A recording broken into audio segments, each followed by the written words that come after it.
아브라함이 사레에게 이르되 당신의 여종은 당신의 수중에 있으니 당신의 눈에 좋을 대로 그에게 행하라 하매 사레가 하갈을 학대하였더니 하갈이 사레 앞에서 도망하였더라.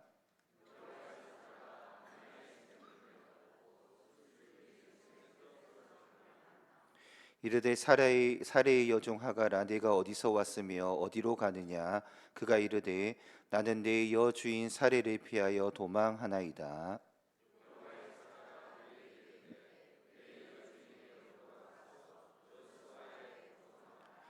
여호와의 사자가 또 그에게 이르되 내가 네 씨를 크게 번성하여 그 수가 많아 셀 수 없게 하리라.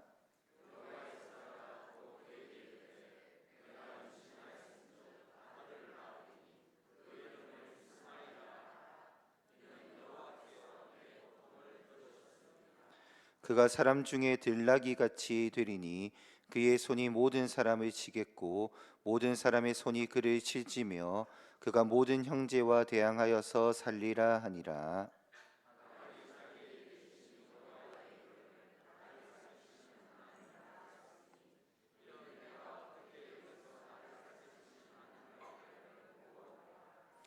이러므로 그 샘을 브엘라 헤로이라 불렀으며 그것은 가데스와 베레 사이에 있더라.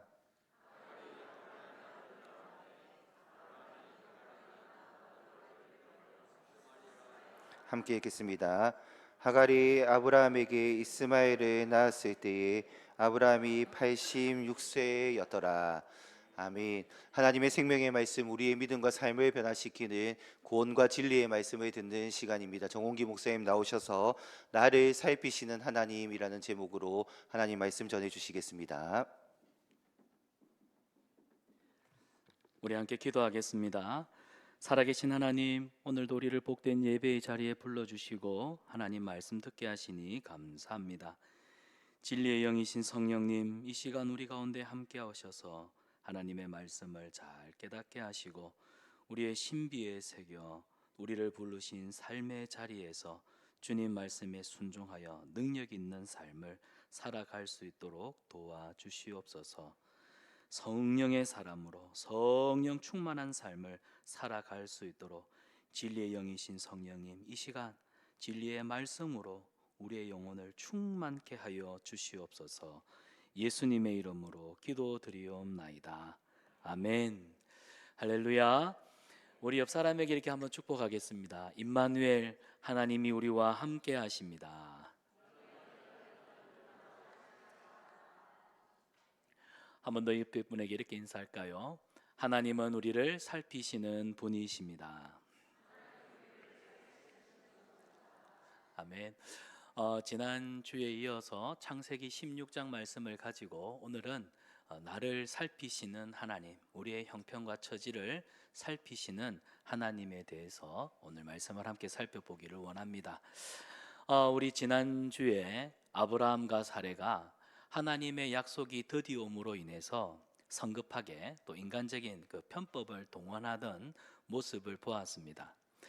아브라함도 사레도 참 조금만 더 버텼으면 될 법한데, 사실은 아브라함에게 이 10년의 시간은 인간적인 그의 믿음이 이렇게 바닥이 드러나는 시간이었음을 우리가 살펴보았지요.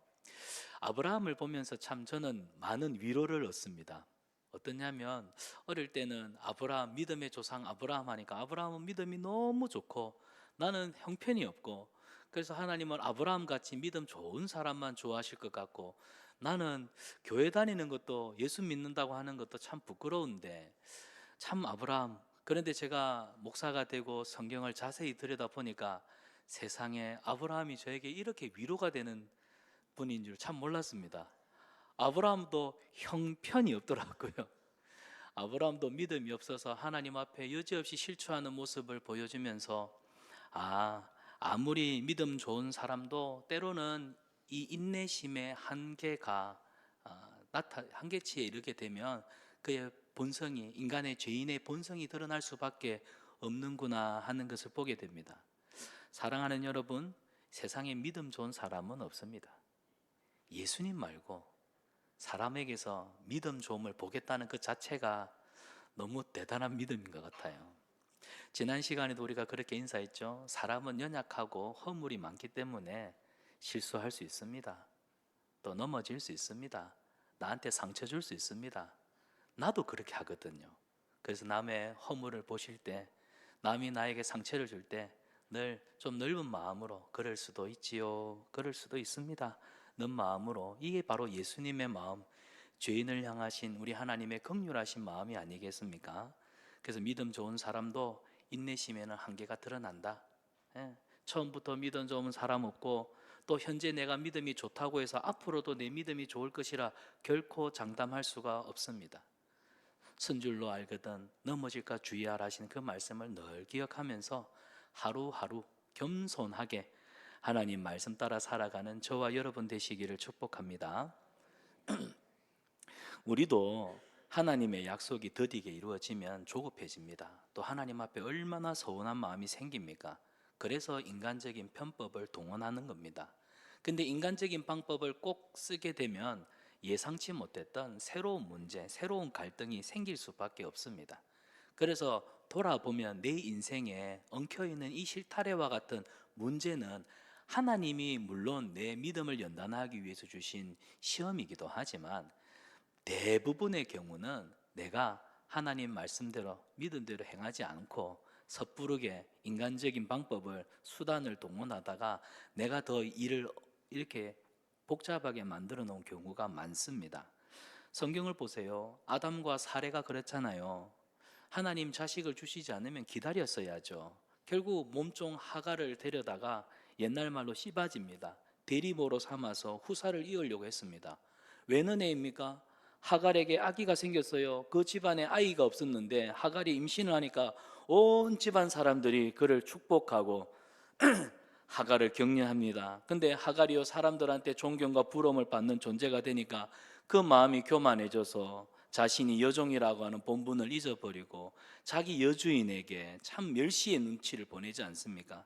그걸 또 사례가 참을 수가 있습니까? 저것이 나를 멸시를 해 어디 건방스럽게. 그래가지고 나중에는 남편한테 당신 때문에 그래, 또 아내가 화를 내니까 또 아브라함은 마누라 눈치 본다고 아무 말도 못하고, 그러니까 사례가 기세가 등등해서 하갈을 거의 죽을 수준까지 그를 학대를 했습니다. 결국 하갈이 견디지 못해서 임신한 몸으로 오늘 성경을 보면 집을 떠나 이제 도망을 하게 되지요. 여러분, 아브라함과 사례도 불신앙적인 방법으로 자신들의 문제를 해결하려고 했지만 성경은 우리에게 분명히 말씀합니다. 하나님이 기뻐하시지 않는 것, 그 방법 결국 실패한 해결책이다. 우리 머리에서 나오는, 우리 생각에서 나오는 것들은 결국 실패한 해결책입니다. 시편에도 하나님께서 의인의 길은 인정하시나 악인의 길은 정녕 망하리로다. 하나님이 기뻐하지 않으시는 생각과 행동들은 결국 그 결정적인 순간에서 무너질 수밖에 없습니다. 그런데 여러분, 하나님이 그런 아브라함을, 그런 하갈을, 그런 사례를 꾸짖고 책망하시고 끝을 내시느냐? 이상하게도 하나님은 우리가 이렇게 망쳐놓은 삶, 우리가 망쳐놓은 어떤 프로젝트를 하나님은 다시 오셔가지고 찾아오셔서 선하게 합력하여 선을 이루시려는 그런 모습을 보여주시죠. 오늘 본문도 마찬가지입니다. 직접 개입해서 이 문제를 해결해 주십니다. 사랑하는 여러분, 우리 인생을 살아가면서 두 가지 실수가 있습니다. 꼭 기억해 두시기를 바라는데요. 첫 번째 실수는 근본적인 실수, 또 다른 말로는 본질적인 실수라고 합니다. 실수, 연약함, 허물, 죄라고 표현하는데, 이 근본적인 실수는 뭐냐? 구원을 잃어서 결국 멸망에 이르게 되는 실수, 연약함, 죄입니다. 반대로 순간적인 실수가 있습니다. 이거는 구원은 잃어버리진 않지만 약속의 말씀을 붙잡지 못하기 때문에 결국에는 좌절하고 수치를 긁고 절망하게 되는 우리의 연약함. 아브라함이 이런 순간적인 실수들이 참 많았지요. 그런데 여러분, 하나님은 이 아브라함의 끊임없이 아브라함의 믿음의 여정 속에 일어나는 이 순간적인 실수들, 그러나 그 실수들을 통해서 아브라함의 믿음이 이제 장성한 믿음의 분량까지 자라가게 하신다는 사실입니다. 그런데 이처럼 우리가 믿음의 삶을 살아가면서 끊임없이 넘어지고 실패하고 실수하는 삶을 살아가는데, 하나님은 우리의 실수를 만회할 수 있는 기회를 끊임없이 주시지만, 다른 한편에 있는 영적인 존재 마귀는요, 이 순간적인 실수를 그냥 순간적인 실수로 넘어가지 않고 근본적인 실수로 바꾸려고 해요. 본질적인 실수로 바꾸려고 해요. 그래서 결국 하나님과 영원히 멀어지는, 하나님과 영원히 원수된 관계로 서게 만든다는 것입니다. 성경에 보면 베드로를 보십시오. 베드로가 다른 제자들은 예수님을 부인하고 떠날지라도 나는 끝까지 예수님 쫓아가겠습니다, 그렇게 단언했건만, 예수님이 베드로야, 너는 닭이 울기 전 3번 나를 부인할 거야. 베드로가 예수님의 말씀대로 3번이나 예수님을 모른다고 부인했습니다. 닭 우는 소리에 그는 깨달았지요. 아하, 나는 허물이 많고 실수가 많은 죄인이구나. 그런데 베드로의 장점은 뭘까요? 그는 그 적시로 하나님 앞에 꼬꾸라져 눈물을 흘리며 회개했다는 사실입니다. 그런데 가룟 유다를 보십시오. 은 30에 물질의 유혹에 이끌려서 결국 예수님을 팔아버리죠. 그 죄책감에 견디다 못해 가룟 유다는 회개하지 않고 그는 극단적인 선택을 하고 말았습니다. 성경을 보세요. 베드로도 가룟 유다도 둘 다 하나님 앞에서 연약한 죄인입니다. 얼마든지 실수할 수 있습니다. 그러나 결단코 하나님께로부터 멀어져서는 안 됩니다. 사랑하는 여러분, 우리 하나님은 우리 연약함을 잘 아십니다. 그래서 얼마든지 만회할 수 있는 기회를 주시는 분임을 기억하십시오. 예수님 외에 누가 완전하겠습니까? 예수님 외에 완전한 인간은 없습니다. 인간은 누구나 다 실수할 수 있다는 겁니다. 하지만 실수할 수 있기 때문에 그걸 핑계 삼지 마십시오.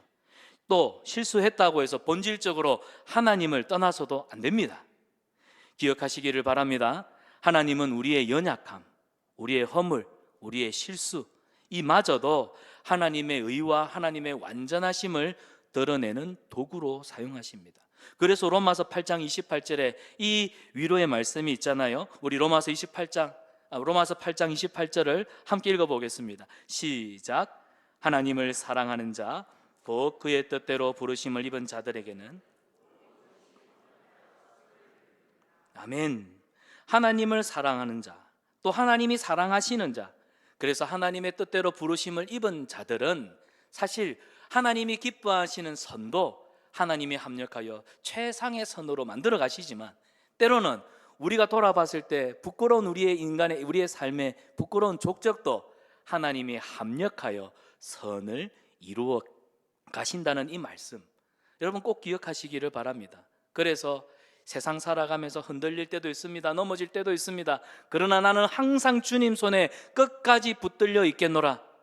여러분이 주님 손에 붙들려만 있다면 반드시 여러분을 영광의 도구로 하나님이 사용하십니다. 여러분, 칼이 강도의 손에 들려있다고 생각해 보십시오. 이 칼은 사람을 해치는데 사용될 것입니다. 하지만 이 칼이 요리사의 손에 있다고 생각해 보세요. 이 칼은 맛있는 음식으로 여러 사람들을 만족하게 할 것입니다. 믿음이 뭐냐? 믿음은 내가 하나님 손에 붙잡힌 바 된 인생이 되겠노라. 내가 하나님 손에 붙들린 바 되어서 하나님 앞에 정말 믿음으로 살겠노라는 결단이고 헌신입니다. 아브라함 보세요. 아브라함은 결국 실수했지만 그러나 그는 하나님을 결코 떠나지 않았던 사람입니다. 하나님은 그런 아브라함을 기쁘게 여기셨던 거예요. 오늘 우리 중에 아브라함처럼 실패한 해결책 때문에 괴로워하시는 분들이 있습니까? 지금 이 예배 시간에 하나님은 말씀으로 우리를 찾아와 위로해 주십니다. 우리를 회복시키세요. 우리에게 아브라함과 같은 믿음이 필요합니다. 7번 넘어져도 나는 8번 일어나는 믿음의 담대함을 가지고, 용기를 가지고, 하나님은 내 실수마저도 내 믿음을 연단하는 도구로 삼으시는 은혜의 하나님이신 줄 알고, 하나님, 내 모든 삶이, 내 중심이 늘 하나님을 향해 있는, 그래서 합력하여 선을 이루어 가시는 하나님의 역사에 쓰임받는 부족하지만 그런 인생이 되기를 원합니다. 여러분이 하나님을 신뢰하고 여러분이 하나님의 손을 붙들기를 소원한다면 하나님은 다시 일어설 수 있는 힘과 용기를 우리에게 주십니다. 믿음으로 그 주님을 담대히 바라보는 우리 성산암빛교회 성도님들 되시기를 축복합니다. 하나님이 오늘 이제 하갈을 찾아오십니다. 하갈을 찾아오신 이유가 뭘까요? 여러분, 지금 하갈의 마음은 상처 입은 마음입니다. 하갈의 마음은 굉장히 비참합니다. 지금 하갈은 광야에서 유리방황하고 있습니다. 그런 하갈을 찾아오신 하나님의 궁극적인 이유는 그를 살리기 위해서입니다. 여러분, 하나님이 우리를 찾아오시는 이유는 우리를 살리기 위해서예요. 하나님의 영은 우리를 살리는 영이지 죽이는 영이 아닙니다. 세상의 영은 우리를 끊임없이 비교하게 해서 우리를 죽이지만 하나님의 영은 우리를 반드시 살리십니다. 내일 12월 25일 예수님의 생일 성탄절이죠. 이 땅에 오신 이유가 뭘까요? 우리를 살리기 위함입니다. 말씀은 하나님이 죽어있는 우리 영혼을 살리기 위해서, 우리의 영혼을 회복시키기 위해서, 그래서 그 사랑하는 자녀들에게 하나님은 말씀하시는 분입니다. 오늘 이 시간에도 말씀으로 찾아오시는 주님, 그 말씀 앞에 저와 여러분의 영이 다시 살아나는 은혜가 있기를 축복합니다. 그래서 하나님이 하갈을 살려내기 위해서, 그에게 힘과 용기를 주시기 위해서 찾아오시는데요, 하갈의 입장에서 한번 생각해 봅시다. 사실 하갈이 얼마나 원통하고 그 마음이 괴로웠겠습니까? 아니, 주인이, 나는 뭐 힘이 있어, 주인이, 내 주인이 너 저기 뭐 대감마님한테 들어가. 들어갔더니 대감마님이 그냥 덮쳐가지고 아기가 생겼어요. 내가 뭐 잘못한 게 있나? 내가 뭐 주인님하고 꼬신 것도 아닌데. 근데 세상에 그 주인이 또 시기를 해가지고 나를 못 살게, 거의 죽을 만큼 학대를 하고, 그래서 자기 어디 가서 뭐 하소연할 데도 없습니다. 또 대감마님도 주인만이 안방만이 눈치 본다고 뭐 도와줄 생각도 전혀 없고, 그래서 결국 하갈이 선택한 건 도망가는 거였어요. 최선을 다해서. 심지어 도망갈 때 그 마음에 그렇지 않았겠습니까? 뭐 우리 주인 하나님을 믿는다던데, 뭐 하나님을 믿는 사람이 참 이렇게 인간답지 못한 행동도 하고, 또 그런 하나님이 과연 계시기나 할까? 하나님이 계시다면 하나님도 나를 버렸겠구나. 그런 낙심된 마음으로 사람이 없는 그 황량한 광야로 도망가고 있는 이 하갈. 그런데 하나님이 그 하갈의 마음을 아셨어요. 지난주에 우리가 말씀을 살펴볼 때 아브라함이 흔들릴 때 하나님이 그 흔들림을 감지하고 여지없이 찾아오시죠. 우리가 고난 가운데 있을 때, 우리가 외로워 있을 때 우리 하나님은 아십니다. 그래서 반드시 찾아오셔요.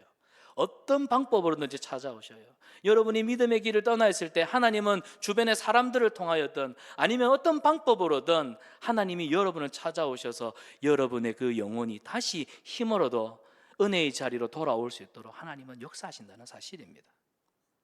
오늘 본문을 보시면 하나님의 사자가 하갈에게 나타납니다. 8절입니다. 8절에 이르되 사레의 여종 하갈아, 내가 어디서 왔으며 어디로 가느냐? 그가 이르되 나는 여주인 사레를 피해 도망하나이다. 하나님의 사자가 하갈에게 사레의 여종 하갈아 이렇게 부르십니다. 그냥 하갈아 이렇게 부르시도 되잖아요. 그런데 사레의 여종 하갈이라고 분명하게 부르고 있습니다. 이건 뭘 말할 건가? 뭘 말합니까? 하갈의 정체성. 하갈, 네가 누구냐? 너는 사레의 여종이다. 그의 현 주소를 확인하는 하나님의 부르심이었다는 것입니다. 그리고는 하갈에게 묻죠. 네가 어디서 왔느냐? 제가 어디서 왔냐고요? 그래, 너 지금 어디로 가고 있느냐? 하나님이 이 질문을 하십니다. 어디서 왔으며 어디로 가느냐? 그런데 여러분, 오늘 이 질문은 하나님이 하갈에게 던지시는 질문이기도 하지만 사실 이 질문은 이 땅을 살아가는 모든 인생에게 하나님이 던지신 숙제요 질문입니다. 그렇구나, 인간은 어디서 왔으며 어디로 가는가? 제가 어린 시절에 저희 아버지 부친께서 그 유행가였는데 다는 기억을 못하고 딱 이 소절은 지금도 기억하고 있습니다. 인생은 나그네 길 어디서 왔다가 어디로 가야 하는지. 맞습니까? 저는 어릴 때 그게 그 소절이 이 뭔 뜻이지? 여러분, 이건 모든 사람에게, 모든 인생에게 하나님이 주시는 질문입니다. 그래서 역사 속에 많은 철학자들이 이 질문을 가지고 고민을 했지요. 이 질문 때문에 생겨난 것이 세상의 수많은 종교들입니다. 여러분, 하나님이 없다고 생각하는 사람들은 인생을 이렇게 정의합니다. 우연히 태어나서, 과학자들은 합리적인 근거를 대보자, 그래가지고 단세포 아메바 같은 동물이 나중에는 시간이 진화가 되어가지고 다세포에서 돼가지고 다세포에서 나중에는 막 파충류가 되고 파충류가 육지 밖에 나와갖고 포유류가 되고 원숭이가 우리의 조상이다, 이렇게까지 합리적인 근거를 내려고 하지만 결국 인생이 어디서부터 시작되었는지 누구 하나 정확하게 설명하지 못하지요. 그런 인생이 결국엔 이 땅을 살면서 끊임없이 생존 경쟁의 세상에서 피투성이가 되며 싸우지만 어느 날 죽어서 그냥 사라져버리는 존재가 인간이 아닌가. 그래서 인간의 철학 가운데 실존주의다, 인간을 낙관적으로 보는 낙관주의 철학도 있었고, 1차 세계대전, 2차 세계대전이 일어나니까 인간은 고상한 존재인 줄 알았는데 세상에 그 끔찍한 대량 상살 무기를 만들어 갖고 사람을 비참하게 죽여버리는 인간이야말로 도대체 어떠한 존재인가. 그래서 철학자들이 인간에 대해서 규명하기를 포기를 해버렸습니다. 더 이상 인간을 뭐라고 설명할 수가 없다. 그래서 찾아온 것이 모더니즘 시대고, 지금 포스트 모더니즘 시대. 인간은 설명이 안 되는 존재니까 너 멋대로 살아라, 너가 생각하는 가치관이 다 옳다. 그래서 오늘 이 시대가 자기 소견에 옳은 대로 행하는 사사시대입니다. 인간이 그래요. 그런데 하나님을 믿는 우리는 다르죠. 우리는 이 질문에 아주 명쾌하고 심플한 답을 가지고 있습니다. 인간은 어디서 왔습니까? 인간은 우연한 존재가 아니라 인간은 철저하게 하나님의 계획과 섭리 가운데 하나님께로부터 왔으며, 하나님이 우리에게 맡겨주신 일, 이 땅의 직장, 하나님이 맡겨주신 교회, 하나님이 허락하신 믿음의 사람들과 하나님이 주신 은혜를 누리며 사랑하며 살다가 어느 날 하나님이 부르시면 그 부르심으로 하나님께로 돌아가는 것, 이것이 인생이다. 우리는 이렇게 인생을 정확하게 명쾌하게 설명할 수가 있다는 겁니다. 사랑하는 여러분, 자기 인생에 대한 확고한 생각이 선 사람들, 믿음의 사람들은요, 그래서 두려워하거나 방황하지 않는다는 것입니다. 두려워하거나 방황할 필요가 없어요. 그런데 오늘 하갈을 보십시오. 하갈은 두려워하고 있지요. 광야에서 방황하고 있습니다. 왜? 하갈이 지금 반쪽짜리 대답, 인생의 반쪽짜리 대답밖에 갖고 있지 않았기 때문입니다. 네가 어디로 가느냐, 어디서 왔느냐? 하갈이 대답해요. 저는 저의 여주인 사레에게서 도망쳐 왔습니다. 그래서 도망가는 중입니다. 근데 하나님이 물으시죠. 그러면 너 지금 어디로 가고 있는데? 그런데 여기에 대한 대답은 하갈이 하지 못하고 있었습니다. 어디로 도망가느냐? 어디로 가느냐? 하갈은 대답하지 못해요. 왜 대답하지 못할까요? 도망자는 갈 곳이 없어요. 죄인은 숨을 곳이 없기 때문입니다. 그러니까 답을 하지 못하는 거예요. 결국 인생의 문제는 뭐냐? 우리는 죄인으로 태어났어요. 죄인으로 태어났기 때문에 세상에 태어나긴 했지만 어디로 가야 하는지 모르는 도망자 신세가 바로 오늘 우리의 현 주소입니다. 그래서 성경에 나타난 하나님의 구원 역사는요, 하나님이 사람을 하나님의 형상대로 지었는데 죄가 하나님과 우리의 관계를 갈라놓았고, 그래서 더 이상 인간이 하나님을 찾지도 않습니다. 어디로 가야 할지를 모릅니다. 인간의 역사 속에 시간이 희미해지기 시작하면서 하나님의 존재 자체를 잊어버리기 시작했고, 어디서 왔는지 어디로 가야 되는지도 모른 채, 하지만 하나님의 구원 역사는요, 그런 우리를 사랑하셔서 하나님이 세상을 이처럼 사랑하사 그의 아들 독생자 예수를 주셔서 우리를 구원하시기까지 죄인인 인간, 방황하는 우리를 끝까지 찾아 추적하여 우리에게 마땅히 가야 할 곳, 우리 인생이 마땅히 지향해야 된 인생의 그 종착적, 그걸 가르쳐 주기 위해서 오늘도 우리에게 말씀으로 찾아오신, 말씀이 육신이 되어 찾아오신 그 사건이 성탄절이라는 것이죠. 사랑하는 여러분, 오늘 하갈의 대답은 철학적인 대답도 아니었습니다. 그냥 인생으로서 똑같이 할 수 있는 현실적인 대답. 맞습니다. 나는 지금 도망가고 있는데 어디로 가야 될지 모르는 그런 존재입니다. 그래서 광야에서 마치 동생 아벨을 죽이고 유리방황하던 가인처럼 지금 헤매고 있는 이 모습이 오늘 하갈의 모습이요, 이 땅을 살아가는 수많은 죄인들의 모습입니다. 그런데 하나님은요, 그런 하갈을 그냥 내버려 두지 않으세요. 이 땅에 방황하며 살아가는 인생들을 그냥 내버려 두지 않으십니다. 그 하나님이 사람이 되어 하늘에 높고 영화로운 보좌를 버리시고 찾아오신 그 사건이 바로 성육신이에요. 예수님의 그 성육신 사건을 하나님의 사랑, 하나님의 은혜, 그분의 긍휼하심을 이었음을 하나님은 성경을 통해 구구절절히 우리에게 말씀하시고 있는 겁니다. 오늘 성경을 보니까 하갈이 아브라함에게 사레에게 버림을 받았죠. 사람은요, 믿었던 사람한테 배신을 당하고 버림당할 수도 있습니다. 하지만 하나님은 그 버림받은 하갈을 버리지 않고 찾아오십니다. 이 말씀은 하나님은 우리를 버리지 않는다는 겁니다. 우리가 아무리 큰 실수가 있어도, 여러분, 우리한테는 인과응보가 있어요. 하나님 앞에 선을 쌓은 만큼 복을 받고 하나님 앞에 죄를 쌓은 만큼 벌을 받는다. 여러분, 이거는 유교적인 사고지, 하나님의 은혜와 긍휼이라고 하는 하나님의 신적 사고 앞에서는 이거는 다 헛된 생각이에요. 하나님은 우리가 죄가 많고 우리가 허물이 많음에도 불구하고, 그럼에도 우리에게 은혜와 사랑과 긍휼과 용서를 베풀어 주시는 사랑의 하나님, 위로의 하나님이 되시는 겁니다. 사랑하는 여러분, 지금도 여러분의 신음소리를 듣고 계십니다. 여러분의 억울한 마음과 애통한 마음과 분한 마음을 우리 하나님이 너무나 잘 아세요. 여러분이 기도할 때 하나님 앞에 끙끙대며 그 신음하는 소리, 하나님은 들으시고 우리에게 찾아오셔서 우리의 그 상처 입은 마음을 만지십니다. 그래서 우리 하나님은 위로의 하나님이 되세요.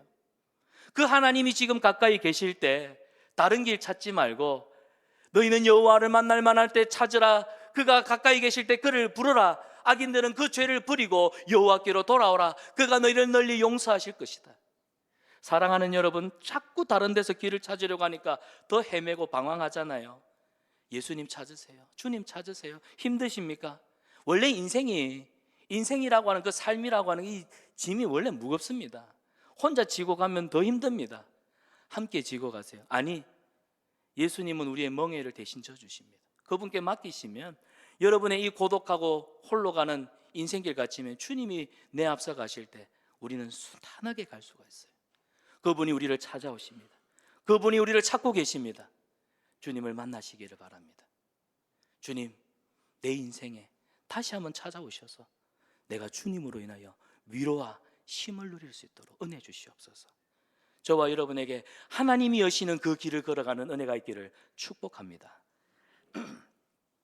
자, 그래서 하나님은 도망길에서 방황하는 하갈에게 길을 제시하시지요. 자, 오늘 본문 9절입니다.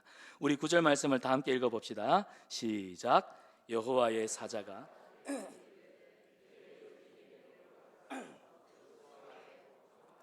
하나님이 하갈에게 내 여주인에게로 돌아가라, 그리고 그 수하에서 복종하라 말합니다. 이 말이 하갈에게 얼마나 놀랬겠습니까? 아니, 다시 돌아가라고요? 하갈이 듣고 싶은 말은 뭘까요? 하갈아, 내 네 마음 안다. 여주인 살해, 저 전형적인 여자다. 저 시기심에 질투심에 내 복수해 줄게. 걱정 마라. 내가 네 당한 만큼 내가 대갚아주마. 그러면 얼마나 속이 시원하겠습니까? 근데 하나님이요, 그 지긋지긋한 학대, 그 살해에게 다시 돌아가라는 거예요. 이 말을 들었을 때 하갈이 어땠겠습니까? 아이고, 호랑이 굴에 다시 들어가라고? 죽었으면 죽었지, 두 번 다시는 그래 못해. 근데 여러분, 하갈은요, 하나님의 말씀을 듣고 거기로 돌아가야 합니다. 왜? 하나님이 돌아가라 하면 그 자리로 돌아가야 돼요. 그 자리가 하나님이 주시는 은혜 받는 자리, 하나님이 새로운 복을 베푸시는 자리입니다. 여러분, 여기서 우리가 발견하는 믿음의 비밀이 있죠. 바로 순종입니다. 순종은 하나님이 우리에게 주시는 모든 복의 열쇠입니다. 하갈이 순종하면 자신을 학대하던 그 모든 환경이 분명 달라져 있을 겁니다. 하나님이 네 여주인에게 돌아가라, 하나님이 아무런 조치 없이 그냥 무책임하게 돌아가라 하실까요? 하나님이 내 여주인에게 돌아가라 하신 말씀에 분명한 의도가 있습니다. 하갈아, 걱정하지 말고 나 믿고 너 돌아가. 그러면 너를 괴롭히던 모든 환경들 다 달라져 있을 거야. 이 약속의 말씀이 무언에 깔려 있는 겁니다. 하갈이 하나님의 말씀을 믿고 순종하면 과연 그녀가 걸어가는 인생에는 모든 환경들이 분명 달라져 있을 거예요. 사랑하는 여러분, 이 시간 우리에게도 마찬가지입니다. 오늘 말씀을 듣고 여러분 하나님이 말씀으로 위로하시고 용기를 주시면, 그렇다고 해도 내 삶은 여전히 달라지지 않던데, 아닙니다. 환경은 달라져 있지 않을 거라도 믿음을 가지면 여러분이 그 환경을 바라보는 여러분의 눈과 생각과 여러분의 마음의 담대함이 이전과는 분명히 달라져 있을 거예요. 하나님이 믿음으로 순종하는 자에게 역사하시거든요. 사랑하는 여러분, 순종은 세상을 변화시킵니다. 순종은 모든 환경을 변화시킵니다. 여주인에게로 돌아가라. 결국 하나님은 네 자리, 원위치, 본래 위치로 돌아가 말씀입니다. 이 말씀은 우리가 누리는 참된 행복은 제자리로 돌아갈 때입니다. 죄인은 하나님과의 관계를 회복해야 됩니다. 탕자가 회개하고 아버지의 집에 돌아왔을 때 그의 모든 신분과 지위가 복귀가 됐지 않았습니까? 복권이 됐지 않았습니까? 사랑하는 여러분, 돌아가야 해요. 제자리로 돌아가야 행복합니다. 순종하면 상황이 바뀝니다. 달라집니다. 상황이 좋아져서 순종하는 건 순종이 아니에요. 순종하니까 상황이, 환경들이 달라지는 겁니다. 우리는 두려워서, 무서워서 그 환경을 뒤로 두고 뛰쳐나왔지만 하나님의 말씀에 이 시간 약속의 말씀을 믿고 순종하면 내가 먼저 달라져 있고 하나님이 내 모든 주변의 환경들을 다 바꾸어 주실 줄 믿습니다. 사랑하는 여러분, 오늘 아내가 너무너무 힘들게 해서 밖으로 도는 남편분들이 계시다면 집에 돌아가십시오. 공원은 여러분의 아지트가 아닙니다. 또한 남편 때문에 집에서 마음이 떠난 아내가 있다면 역시 가정으로 돌아가십시오. 여러분이 있어야 될 자리는 남편이 있는 곳, 아내가 있는 곳, 여러분의 가족이 있는 그곳에서 다시 믿음으로 새롭게 시작하셔야 됩니다. 부모가 힘들게 해서 밖에 떠도는 우리 자녀들이 있습니까? 역시 집으로 돌아가시기를 바랍니다. 말씀의 권위에 순종해 보십시오.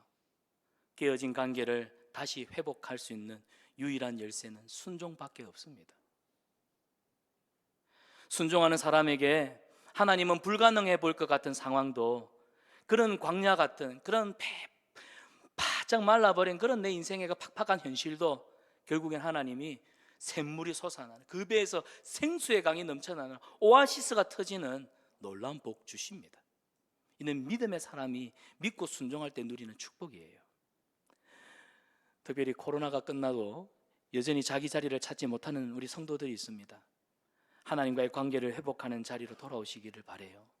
예배의 자리 회복하셔야 합니다. 여러분, 기도의 자리 회복하시기를 바랍니다. 또한 섬김과 헌신의 자리, 은혜 받는 자리, 여러분 돌아오세요. 성도는 하나님과 함께 할 때 제일 행복합니다. 하나님을 떠난 자리가 결국 비극적인 자리입니다. 오늘날 많은 고통의 원인은 결국 내가 있어야 될 자리를 떠나 있기 때문 아닙니까? 코로나 때문에 사람들의 삶의 양상이 많이 달라졌어요. 시골에 계신 저희 할머니도 유튜브를 보고 계세요. 우리 할머니는 전화 걸고 받는 것밖에 할 줄 몰랐던 우리 할머니가 코로나 때 유튜브로 자기 듣고 싶은 목사님, 그 80의 노인이 그걸 찾아서 듣고 계시더라고요. 그러다 보니까 전에 성도들이 이 현장에 모여서 예배 드린 게 진짜 예배다라는 인식이 99%였습니다. 근데 유튜브로, 온라인으로도 얼마든지 예배 드릴 수 있다, 온라인 예배를 선호하는 통계가 지금 40% 이상을 넘어가고 있습니다. 근데 여러분, 다시 돌아가야 됩니다. 이제는 내 자리로 돌아가야 돼요. 그래야 여러분, 영적으로 깨어져 있는 여러분의 관계, 하나님과의 관계가 회복이 됩니다. 하나님과의 관계가 통해야 다른 사람과 가족들과의 관계도 소통이 되지요. 하나님과의 관계가, 여기서 통은요, 고통입니다. 고통할 때 통. 하나님과의 관계가 아프면요, 다른 사람과의 관계도 아플 뿐입니다. 저와 여러분, 하나님과의 관계가 회복되는 은혜가 있기를 축복합니다. 자, 본문 10절입니다. 10절을 보면 여호와의 사자가 또 그에게 이르되 내가 내 씨를 크게 번성하여 그 수가 많아 셀 수 없게 하리라. 자, 하나님이 하갈에게 이 축복의 말씀을 주시지요. 사실 이 하갈의 뱃속에 있는 아기는 이 실수로 생긴 아들이었습니다. 그런데 그런 자식에게도 하나님이 은총을 베풀어 주시겠다. 이스마엘, 이 이름도 하나님이 직접 지어주십니다. 약속의 자녀가 아니에요. 사실 약속의 자녀는 사레의 몸에서 태어날 자식이 약속의 자손입니다. 그런데 하나님의 말씀에 순종했기 때문에 하나님은 하갈에게도 복을 주시고 있다는 사실, 이걸 보면 순종하면 약속의 자녀가 아니라 할지라도 그 축복은 동일하게 하나님이 주신다는 것을 우리는 성경을 통해서 발견합니다. 그러니까 하나님은 결국 하나님의 말씀에 순종하는 자들, 우리 사무엘상에 나오잖아요. 순종이 제사보다 낫고 듣는 것이 순양의 기름보다 낫다. 하나님은 우리의 순종을 너무너무너무 기뻐하신다. 여러분, 우리가 왜 요즘 애견을 많이 키우지 않습니까? 그 비싼 거, 제가 우연히 어디 애견샵에 갔더니 회색 빛깔의 이 카리스마가 장난이 아닌 고양이를 발견했습니다. 근데 러시아 하여튼 얼마냐 보니까 한 1,200만 원. 순종이래, 순종. 순종은 뭐예요? 혈통이 섞이지 않은 거예요. 제가 그 얘기를 들으면서요, 하나님의 말씀에 순종하는 사람이 영적인 순종이다. 하나님 말씀에 순종하지 않으면 잡종. 옆 사람한테 당신은 순종입니까? 잡종입니까? 사랑하는 여러분, 하나님은 순종하는 자녀들을 통해서 하나님의 역사를 이루어 가십니다. 순종하십시오. 이 연말에 내가 하나님 앞에 지난 2023년을 돌아보면서 내 고집, 내 욕심, 내 생각 때문에 꺾이지 않았던, 순종하지 않았던 나의 완악함을 돌아보시고 2024년 하나님 말씀 앞에 내가 정말 유순한 내 마음밭에 하나님의 말씀에 이 씨가 결실하도록 하나님, 내가 순종의 사람이 되겠습니다. 그런 기도와 헌신이 있기를 원합니다. 그는 은혜로운 송구영신을 맞이하는 우리 성산한빛교회 성도님들 되기를 바랍니다. 그래서 사실 이스마엘 사람들, 오늘 본문 12절을 보면 하나님이 그렇게 말씀하십니다. 이스마엘은 어떤 사람이 될 것이냐? 들나귀 같이 될 것이다.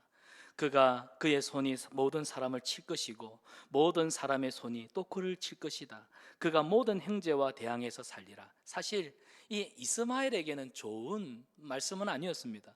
우리가 잘 아는 대로 이스마엘 자손이요, 역사적으로 전쟁과 투쟁으로 얼룩진 인생을 살아왔습니다. 지금 이스마엘의 후손들, 아랍의 중동 사람들이죠. 역사 속에 얼마나 끊임없이 전쟁하며 살았습니까? 그리고 이스라엘 민족들이 늘 영적으로 성장하는데 그들의 발목을 잡는 일들을 해왔단 말입니다. 그들의 후손에서 예수님이 태어나는 축복도 누리지 못했죠. 하지만 이 이스라엘 후손들, 그들은 들나귀와 같은 투쟁하면서 살아가는 그런 불행한 민족이었지만 그럼에도 불구하고 번성하는 복, 하나님이 하갈의 순종으로 인해서 그런 이스마엘, 반쪽짜리 축복이라 할지라도, 불완전한 축복이라 할지라도 그 이스마엘의 자손들이 번성케 되는 복을 하나님이 허락하셨다는 겁니다.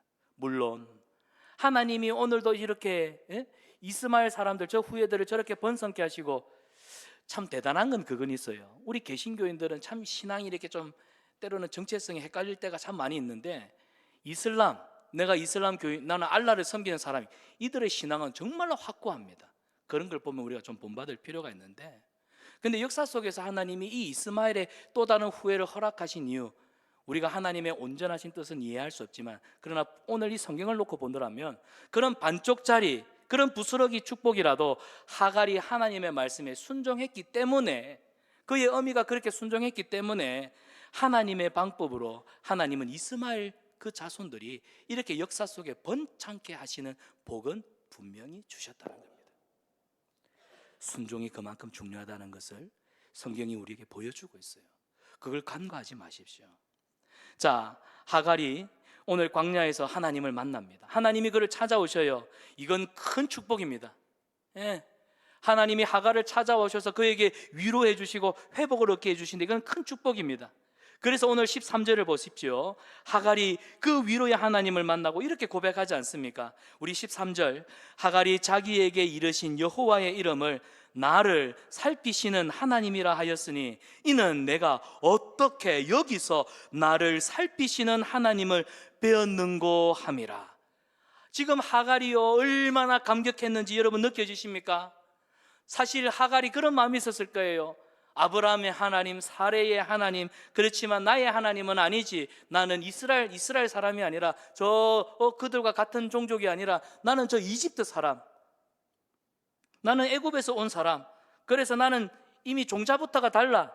나는 버려진 존재고 소망이 없는 사람이고 아무리 노력해도 출신이 나빠서 결코 성공할 수 없는 그런 사람. 그런데 하나님은 사레의 하나님일 뿐만 아니라 하갈의 하나님이 되어주시더라는 겁니다. 사랑하는 여러분, 하나님은 나의 하나님, 우리의 하나님이 되시는 줄 믿습니다. 우리 목사님들 그런 얘기를 해요. 아버지가 목사님이거나 그 할아버지가 목사님인 경우를 성골이라고 해요. 성골. 그런데 아버지나 집안의 유력한 어른들이 중에 또 교단에 좀 영향력 있는 장로님이 계시면 진골이라고 해요. 그런데 이 둘도 없으면 육두품이라고 해요. 그런데 죄송합니다. 우리 목회자들도 아무래도 팔은 안으로 굽는다고 앞에 선대 할아버지, 아버지가 목회를 하셨던 분들은 주변의 목사님들, 장로님들 그 인맥 속에서 사람을 추천하고 청구할 때 그런 분의 아들이면 우리가 뽑을 수 있죠. 그래서 담임 목회를 갈 때 좀 순적하게 갑니다. 저처럼 육두품 우리 육두품은 언제 담임 가겠노? 근데 여러분, 하나님이 성산 한빛교회를 통해서 참 이렇게 은혜로운 사역을 할 수 있도록 기회를 주시는 것을 본다면, 여러분, 나는 버려진 존재요, 소망이 없는 존재요, 아무리 노력해도 나는 출신이 나빠서 성공할 수 없어. 그는 여러분의 생각이고, 하나님이 길을 여시면 하나님의 때가 되면, 언제 내가 그런 말로 하나님 앞에 참 입술로 그런 부끄러운 말을 했던가? 우리 하나님 살아계십니다. 아브라함의 하나님, 사레의 하나님이 아니라 하갈의 하나님이십니다. 여러분의 하나님이십니다. 혹시 입술로, 마음으로 하나님 앞에 그런 불평을 했다면 오늘 이 말씀을 통해 나의 하나님, 누구의 하나님? 정원기의 하나님, 여러분의 하나님, 그 하나님이 여러분과 함께 하심을 믿고, 하갈같이 인생의 이 광야 같은 절망 속에서도 나를 찾아오시고 회복해 주시는 그 하나님의 선하심을 맛보는 그런 저와 여러분 되시기를 바랍니다. 그래서 오늘 브엘라 헤로이, 나를 살피시는 하나님. 나는 이 광야와 같은 인생길에 나 혼자라 생각했는데 아니었구나. 하나님이 나를 살피시는구나. 이 연말, 아이고 올 한 해도 뭔가 열심히 살아왔는데 돌아보면 남은 건 하나도 없고, 남들은 참 일치월장 잘 되는 것 같은데 내 인생은 맨날 이 모양이고, 혹시 초라한 마음에 하나님 앞에서 이렇게 마음이 흔들리는 분들이 계시다면, 브엘라 헤로이, 나를 살피시는 하나님, 하갈의 하나님, 그 하나님이 여러분과 함께 하심을, 오늘 이 시간 말씀을 통해 여러분을 위로하고 계심을 믿으시기를 바랍니다. 하나님의 말씀에 순종함으로 회복을 누리십시오. 이제 우리 지난주와 오늘 통해서 16장 말씀을 통해 주셨던 그 믿음의 사람들의 특징을 4가지로 정리하고 말씀을 맺으려고 합니다. 믿음의 사람들의 특징, 첫 번째는 믿음의 사람은 어떤 상황에도 끝까지 하나님을 기다립니다. 어떤 상황에도 끝까지 하나님을 기다립니다. 옛사람, 성경은 우리가 구원받기 전의 모습을 옛사람이라고 하죠. 옛사람은 조급합니다. 기다리지를 못해요. 그래서 인간적인 편법을 늘 동원합니다. 그러나 성령의 사람이 된다면, 우리가 성령의 사람이 되면 기다릴 수 있습니다. 우리가 나중에 요셉을 살펴보겠지만 요셉은 성령의 사람이었어요. 하나님이 어린 시절에 보여주셨던 그 꿈을 가슴에 품었고, 그 꿈이 나중에는 요셉이 그 자리에 설 수 있도록, 여러분, 성령의 사람은 오래 기다립니다. 두 번째로, 믿음의 사람은 하나님이 주신 약속을 이루는 과정 속에 오직 하나님의 영광을 생각합니다. 나의 유익, 나의 영광, 어떤 나의 이익, 그래서 편법을 동원하는 게 아니라 오직 모든 일의 과정 속에 하나님의 영광만을 생각합니다. 세 번째로, 믿음의 사람은 항상 말씀에 순종합니다. 아까 그랬죠? 순종하면 영적인 순종이라고. 상황에 연연하지 않고 오직 하나님의 음성을 듣고 움직이는 사람, 저는 여러분이 그런 사람, 우리 모두가 하나님 앞에 순종의 사람 되기를 원합니다. 그리고 네 번째, 믿음의 사람은 하나님이 주시는 기쁨과 평강으로 충만해요. 이게 중요합니다. 하나님이 우리 내면에 주시는 기쁨과 평안, 이게 내면의 질서, 이게 영적인 힘입니다.